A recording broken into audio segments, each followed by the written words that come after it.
بسم الله الرحمن الرحيم. تحية طيبة لكل متابعينا. دائما صراحة من أطلع من البيت وأجي للورشة نوبات تجيني فد أفكار بأنه إيش راح أحكي اليوم للناس، إيش راح أقول لهم. فإجا ببالي هذا الموضوع، بصراحة هو موضوع كل الصعب. أنا أعتبره مجازفة، يعني تطبب موضوع ما تعرفه ينجح أو ما ينجح.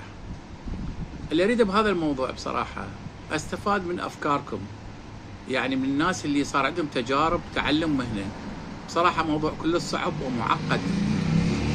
يعني لو فرضا أنا كنت ما عندي مهنة، شلون تعلمت، شلون طبيت بهاي المهنة.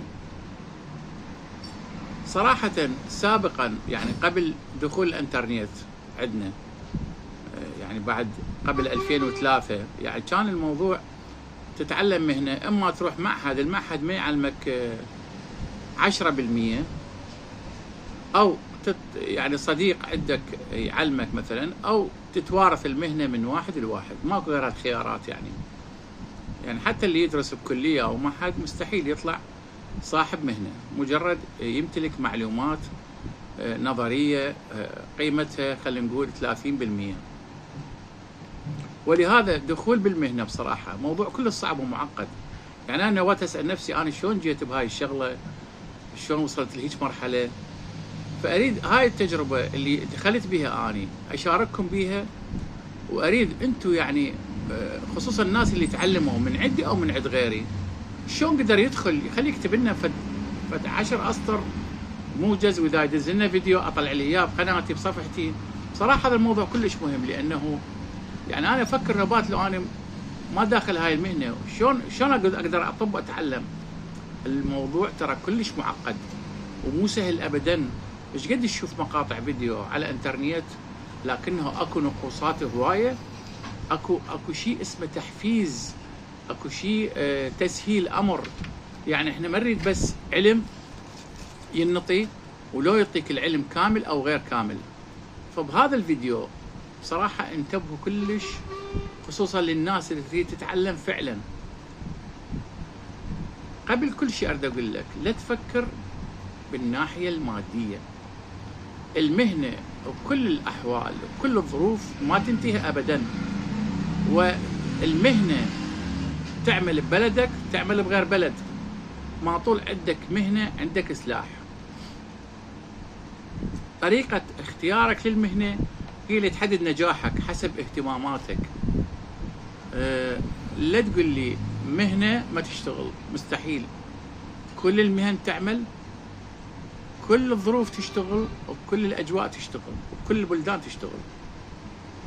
وخير دليل أنا عندي بالنسبة مثل الأعلى هو أبو يوسف صميم متي، اللي علمني التلفزيونات والشاشات. كان مدير بشركة سامسونج بالعراق، هو كان صيانة، مسؤول الصيانة. من سافر لغير بلد، راح ذاك البلد، هم طبعا الشركة عندهم مواقع كلها يعرفوها بأنه هذا كان مدير شركة أو شو اسمه. فدقوا اسمه بالحاسبة قالوا إيه صحيح أنت كنت مدير بشركة سامسونج بالعراق. فمن راح لغير بلد قبل تعين بالشركة مال سامسونج. فإذا مهنتك هي سلاحك بكل بلد. على كل، سابقا المهنة كانت تتوارث، يعني أنا أعطيها لابني، ابني يعطيها لابن ابني، وهكذا. أو قلنا معاهد، المعهد يعطيك نسبة من المعلومات، ما يعطيك كاملة مستحيل. أو أقاربك صديقك يحب يعلمك. ولهذا كانت المهن محدودة. من تقول لف محركات أو تورنشي أو أي شيء تلقاهم أعداد معروفين. أول بداية يعني أنت هسه مثلا ما عندك أي مهنة وتريد تبحث عن المهنة، راح تشوف دماغك مشوش إلى درجة، وهي أصعب شيء. يعني ما تعرف طب هنا طب هنا طب هنا، شلون أتعلم. أول شيء أريد أقوله، أنت لازم عندك رغبة بالتعلم. إذا ما عندك رغبة بالتعلم ما راح تتعلم أبدا. فالرغبة بالتعلم هي الأساس الأول. يعني أنا هسه مثلا ما أحب الخياطة، لو تجي من الصبح لليل تشرح لي على الخياطة ما احبها، ما اريدها، يعني ما عندي واهس بيها. فاذا لو انا عندي واهس بالخياطه مثلا، لا بالعكس اطب واتعمق. فاذا الرغبه بالتعلم هي الاساس بالتعلم. النقطه الاخرى، اي شيء تريد تتعلم عليه لا تكون بعيد عنه. يعني مثلا دائما نضرب امثله على المهنه مالتنا. حتى قد اتعلم اليوم لف الماطورات، وجيت فتحت اليوتيوب لقيت خالد المعموري، لقيت صابر بنيوتي، لقيت ابو علاء، لقيت عنان ماطور، لقيت مشغل جلال، فكلهم يشرحون عن الماطورات. زين اني اتبع هذا لو اتبع هذا لو اتبع هذا لو اتبع هذا، يعني صدق الشغله تحير. انا بهالفيديو اريد اوجه افكارك توجيه صحيح، حتى من الطب بمهنه مو الا مهنه الماطورات او غير شيء. بس اني هاي الشغله اللي دا انبه عليها، الفيديوهات دا نشرح عليها عامه على كل الكهرباء تقريبا. فمن الطب بهذا المجال راح تبدع بغير مجالات اخرى.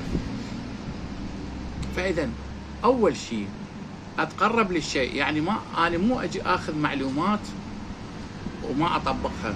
لان شنو الفائده؟ مثل شفت فيديو لف الماطور مال المبرده، زين شنو التالي؟ اني ايش راح اسوي؟ راح اجيب ماطور محروق اشتريه من العتاقه مال بيتي.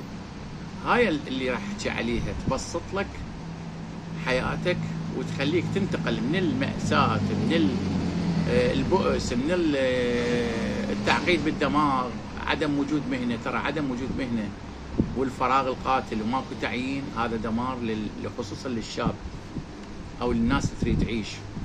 فانتبه على هذا الفيديو زين. اول شيء اروح اجيب لي قطعه قديمه من اي شيء اريد اتعلمه، اي شيء. بس صار اليوم راح اضرب مثل على الماطور. عندي ماطور مبرده بالبيت محروق، العتاق يفتر بالشارع، اجي اشتري من عنده ماطور بايش مكان. بالمناسبه لا تفكر بالماديات ابدا، لانه انت الشيء راح تتعب عليه بالنتيجه راح تحصل مردود اقتصادي. فاذا اجيب الجهاز اللي اريد اشتغل عليه اخليه قدامي هنا هالشكل، وما اخاف من عده لان هو اصلا محروق او مكسور او اي شيء بيه.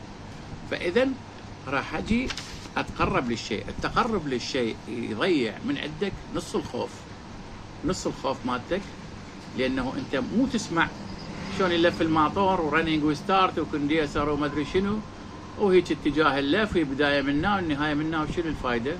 انا الماطور لحد الان ما شايفه. فاذا يبقى حاجز الخوف عندك. التقرب للشيء وتجيبه يمك راح يضيع لك نص الخوف مالتك. انا بدي احكي لك عن تجربه وليس اجتهادات شخصيه. فاذا قضيت على الخوف بالتقرب للشيء. الشغله الاخرى اللي تقضي بها على الخوف ان تشجع نفسك. يعني مو انا والله ما ادبر هيك، هاي الشغله تخوف، هاي الشغله بيها كهرباء، هاي الشغله بيها زين اذا هيجي، زين اذا جاني لف سرع. يعني هواي تساؤلات تجينا من ناس يريدون يتعلمون اسئله ما بيها كل داعي، يعني مجرد يريد يخوف نفسه. هو بعد اصلا ما فاتح الماطور، زين شلون اذا جاني سرعه شلون الفها؟ يا اخي ضعوف هاي الشغله. انت اشتغل بالشغلات الابتدائيه اللي هي تسهل لك الامر، وبعدين انت من الطب بالشغله ذاك الوقت ابدع. شو تريد تسوي سوي. انت لحد الان ما جايب كل المستلزمات اللي تخليك تبدي بالشغل، فليش تخلي معرقلات؟ طبعا هاي دائما انت انسال بيها. واذا جاني السرعه شلون الف؟ هسه انت وين؟ انت ما لفيت لحد الان، سرعه واحده ما لفيت، تسال على السرع. فهذه الاسئله اللي تخوف بها نفسك هاي كلها احباطات وتكسرات ودمار الك. فيا اخوان النصيحه بانه لا تخوف نفسك. يعني انا بعد ما صاعد الجبل واجي احكي نفسي زين ايش راح يوصلني للقمه؟ يا اخي انت بعدك ما خليت رجلك حتى تصعد الجبل. انت قوي نفسك وشجع نفسك حتى تمشي. فاساس التعلم عندك رغبه، شجع نفسك، لا تبحث عن الجوانب السلبيه. يعني شلون اذا صار هالشكل بالماطور؟ شلون اذا انكسر الماطور؟ شلون اذا انقطع البرغي؟ انت بعدك ما طاب بهاي الشغله. لا تخلي حواجز معوقات العفو تخليك بانه تنزل من عزيمتك. هاي كلها تنزل من عزيمتك. مثل ما قلنا لا تفكر بانه ها 1000 ماطور ايش قد يجيني ربح؟ راح اربح لو لا؟ ايش قد ربحي؟ 20 30 15. انت تطب بالمهنه هسه ولهي نفسك. اهم شيء هذا الدماغ ينشغل بشغله. اذا دماغك انشغل بشغله راحت من عندك التفكيرات السلبيه اللي بداخل نفسك. فهذا موضوع كلش مهم. اهم شيء نوخر السلبيات من كل دماغنا، هو ان نلتهي بالشغله. ولهذا انا بصراحه يعني بالورشه مالتي من اشتغل وناس يقول فتنا من يوم سلمنا عليك وما رديت، يابا انا والله ما ملتهي، لو احسب لو الف لو مدنق بشغلي. فاذا تجنبت هواي اشكالات لانه لهيت نفسي بشغله.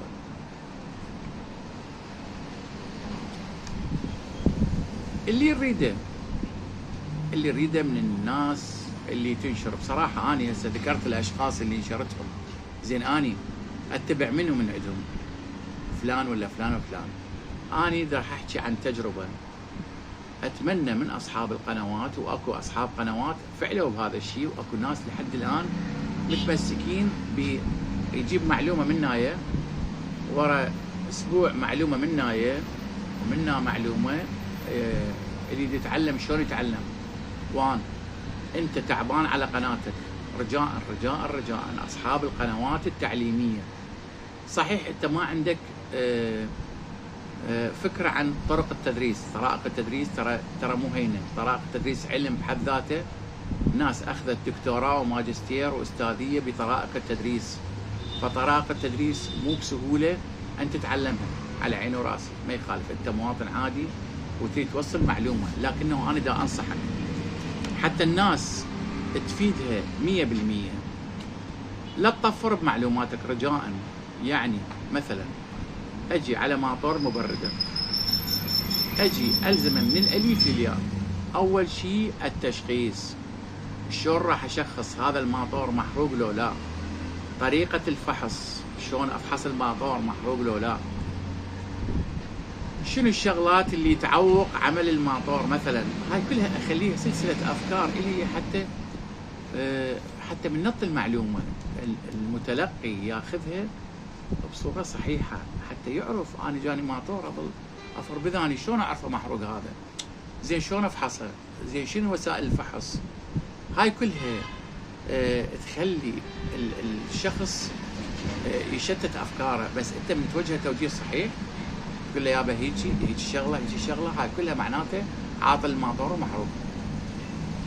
علمت التشخيص وعلمت الشغلات الرئيسيه، طريقه الفحص.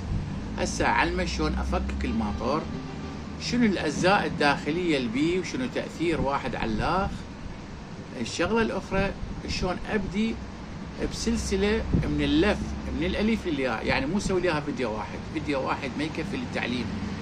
اخوان الدراسه بمراحل، ولهذا ليش خلوا صف اول ابتدائي ثاني ثالث سادس، اول متوسط للسادس، وبعدين اول كليه تخلص كليه، بعدين ماجستير، بعدين دكتوراه، بعدين الاستاذيه.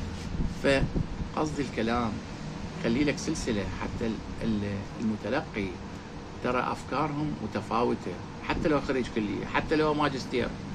العقل الدماغ مو كل واحد يستوعب بصوره صحيحه. اكو واحد تحكي له حكايه واحده افتهم، اكو واحد تشرح له 10 مرات يلا يفتهم. فاحنا شو نسوي؟ اصحاب المحتوى يا اخوان شوي انتبهوا وياي، ساعد الناس حتى لا يضيع تعبك، وحتى تبين للناس بانه انت نيتك خالصه للتعليم. خلي له سلسله فيديوهات من الالف للياء، ادي الماطور اقصه، شلون طريقه القطع، شنو المحاذير، شلون اعزله، شلون ابدي باللف. استخدموا مخططات، يعني وسائل ايضاح يا اخوان، استخدموا وسائل ايضاح للفهم. صحيح انت ما عندك امكانيه تعليم، بس عود نفسك بانه وسيله ايضاح، وحتى لو تكون بعده طرق، يعني بالرسم بغير شغله تمثيليه. خلي الزبون حتى لو تشبيه باليد، من تقول له مثلا هالشكل توالي، من تقول له هالشكل توازي، هذا تشبيه، هذا التوالي زين وهذا التوازي. افتهم وطبع بدماغه. من تربط المكثفات توازي هالشكل مكثفين، من تربط توالي لا واحده ورا الاخر. فقصد الكلام التعبير باللفظ بالتشبيه، بالرسم، بتجيب الشيء الواقعي وتسوي له اياه. بعد ما تكمل السلسلة وتلفه وتبندجه وتورنشه وتشغل الماطور وتشوف الامبير الصحيح، انت كملت جزء مهم بالتعليم. بقى شنو؟ كل مهنة بيها اسرار، كل مهنة بيها طريقة تعامل، بيها لف بطريقة ثانية. ذاك الوقت انتقل لللف بالطريقة الثانية، اللف بالماكينة، اللف بالايد، اللف بالبسامير، اللف على خشبة. ذاك الوقت تقدر تنوع طريقة اللف المتسلسل بدون قطع، اللف يعني قصدي خلي لك قاعدة أساسية وبعدين انتقل للجزئيات. المهنة حلوة بالنسبة للشاب، خصوصا إذا بدأ بداية موفقة وبدأ على أساس علمي. أكو ناس يتصلون بيا متعلمين على أساس صحيح ومسوين ورشة والحمد لله والشكر. احنا اللي نتمناه للناس ان تشتغل صحيح، لا تشتغل عشوائي. اهم شيء تسوي لك دفتر ومصادر للمعلومات، يعني موبايلك يصير مليان صور ورسومات وشغلات وفيديوهات، وسائل ايضاح تجيبها يمك بالورشة تفيدك، دفتر تسوي مرجع للمعلومات، تختار لك الشخص المناسب للتعليم، وبس لا تظل عليه نهائي. انا نصيحه اقول لك، يعني مو تظلون على خالد المعموري، هذا خطا، لانه انا من الناس اتعلم من اي واحد ينشر معلومه بالانترنت، اتعلم من الصغير والكبير. نقطه اخيره بدي اقول لك اياها، اللي يميزك انت عن غيرك هو سلاحك العلمي، يعني تشتغل بالعلم، لا تحاول تكون انت رجل آلي، يعني تقص تحسب تقعد الشغل. حاول ان تبتكر شغلات. بصراحة المتابعة بالفيديوهات تخليك توصل الى نتائج. اكو ماطور جانا قبل 3 ايام بصراحة بيه خلل. الخلل هو قطع بأعمدة القفص السنجابي للروتر، بس هذا الخطأ يعني يمكن اللي يعرفه 1 بالمليون مع الأسف. الشيء اللي يقهر يعني الماطور طبعا ودوه المكان معين ما اريد اقول.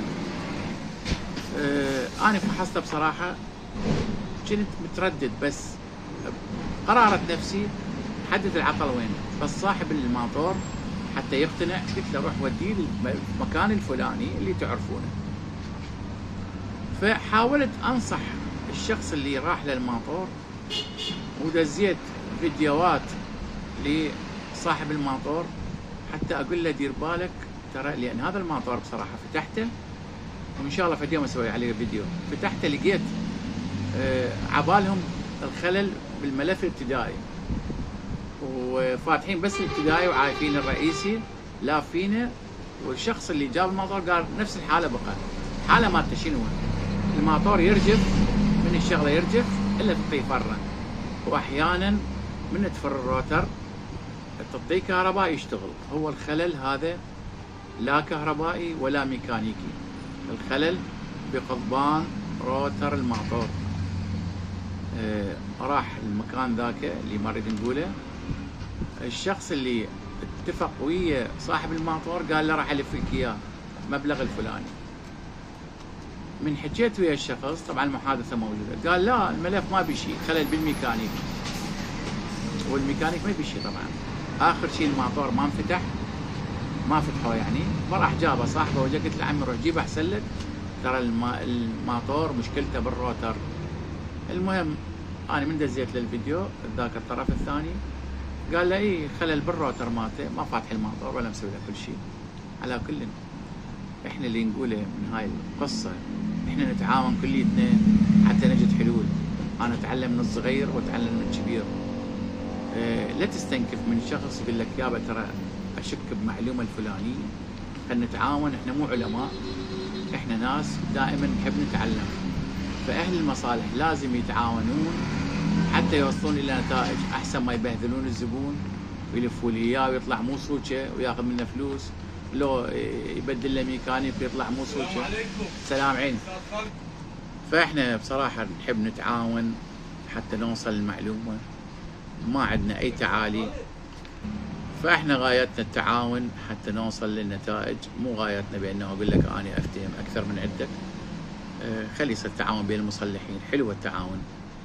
اتمنى التوفيق للجميع، ورغم الفيديو 20 دقيقة بس اتمنى تستفادون، وتحياتي لكم وشكرا جزيلا.